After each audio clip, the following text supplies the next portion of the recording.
A long time ago, in a land far away, a baby girl was born in Benito, Manitoba, Canada. 3 older sisters welcomed me into the family, aged 3, 13, and 15. And over the years, they taught me how to be a hard worker and an emotionally resilient female, even though there was a lot of estrogen and a lot of feminine drama. My sister Jane, who is 3 years older than I, when she began school, she would come home and she would teach me stories and poetry. Her desire to be a language arts teacher merged with my desire to learn. And over the years, I really grew to love stories. I love stories. I love stories probably as much as Oprah loves bread.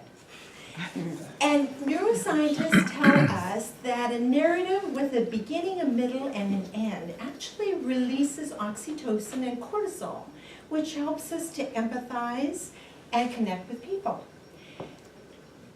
I have listened, as I was listening to stories really all through my childhood. In my 20s, I had the epiphany, I can get paid to listen to stories. And I have. As a guidance counselor working in northern Alberta, I got to hear the stories of teenagers. I worked as a child development specialist in central Alberta, this is in Canada, and I got to hear the stories of children and their families. I worked as a director of counseling and career services at colleges both in Canada and the US, and I got to hear the stories of a diverse population of students.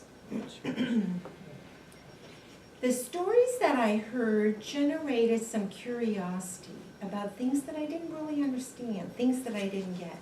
And I would often find myself in situations where I thought, I don't belong here. When a colleague of mine came out of the closet and admitted that he was gay, he was fired from his job. And I found myself at a gay conference, learning about the struggles and the challenges. And there were times that I would think, I don't belong here. But you know what? I did. This is part of the human race that I belong to, and I wanted to understand. I worked as an addictions counselor at a world-renowned treatment center. I would go to 12-step meetings, and the addicts were real quick to sniff out that I was a normie. And there were times that they really made me feel like I didn't belong. But I did belong, because addiction affects all of us. And we need to be together and united as we look to cures and ways to help. When my aunt, my favorite aunt, Vivacious Young, was diagnosed with lung cancer and given 2 months to live,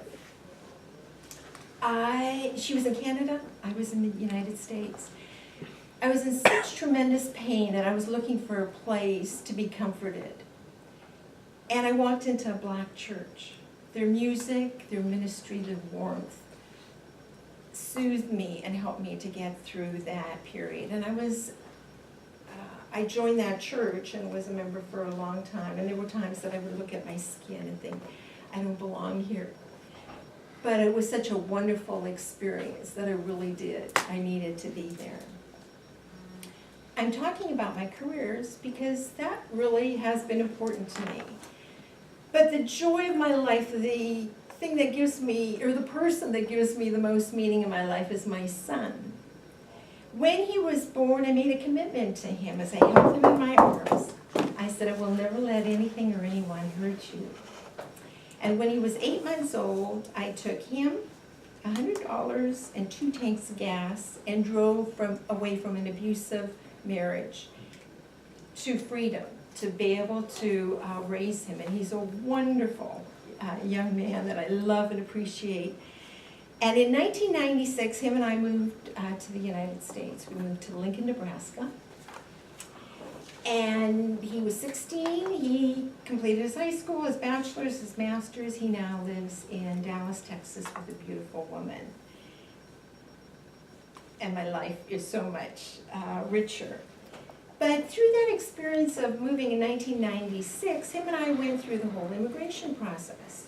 And boy, oh boy, if you want to get my cortisol flowing and my amygdala firing, it would be to get me to do a speech about immigration. When I hear people talk about building a wall, I think, why don't we build an immigration process that actually works? But here we are. I became a United States citizen in 2011, which is another story. It was a long journey, 5 years actually, to get my green card. So you got to be patient and persistent and committed. I am now, I think, in Act 3 of my life. You know, the first phase growing up, and then the rumble of the years in between. But today I live my life as a life of gratitude for the experiences and the stories that I have heard. Stories of struggles and strengths, stories of victimization and victory. In 1997, when I moved to the United States, a few months later I joined a Toastmasters club. And I joined to overcome my fear of speaking. But I stayed for the stories. When I moved here to Monterey, I looked around for a Toastmaster club because I thought, you know what, I need to hear the stories of this community. So at NPS Toastmasters, I am so honored to have heard your stories. I want to thank you for your stories and for your service to my world, to our world. I will be moving on to Defense Language Institute. So this is my last meeting as a PAG member. I'm going to come and visit for a couple of weeks till I move. But it has been a joy, and I will remember your stories and the time that I spent with you, Mr. Toastmaster. Toastmasters and welcome guests. And most especially, a hello and a goodbye, it seems. In this speech, the new member was to introduce herself, which she did, also telling us that she is leaving us, which is very sad. Not happy about hearing that. What strong points did the speaker already have? My goodness, I thought she was on her 5th or 6th speech. I can't believe that this was an icebreaker. It was beautiful, delightfully delivered. Your posture was perfect. I don't know what else to say about that, except, again, you seem like a professional speaker today. Thank you so much. From your estrogen-filled childhood to your devastating situation with your husband, attending a black church, a very interesting dynamic of going places where you're technically sort of not invited, but yet you make yourself at home everywhere you go. Kudos. Kudos to you for that. And thank you so much for deciding to enter our realm. We do hope you return again and again. What could you do to improve? You did say at one point in time, him and I, a few times when referring to your son. I believe it would be he and I think. So hopefully that's correct. Victimization and victory. I thought those were really, really strong analogy to say about you, how you feel about your life. Your story about our stories. What a clever way to begin. Your middle struck the same idea, and you ended with that too, thanking us for what we tell and how we experience our lives. And the experience you felt from listening to teenagers, the experience you had to have gotten from that church that was other than you, the experience you got from the gay situation that is other than you, the otherness of who you are makes you a wonderful, interesting, intriguing, whole individual. And I know we all thank you very much for that. A beautifully given speech. Please come back and give a guest speech. I'm sure that can be arranged. And thank you so much.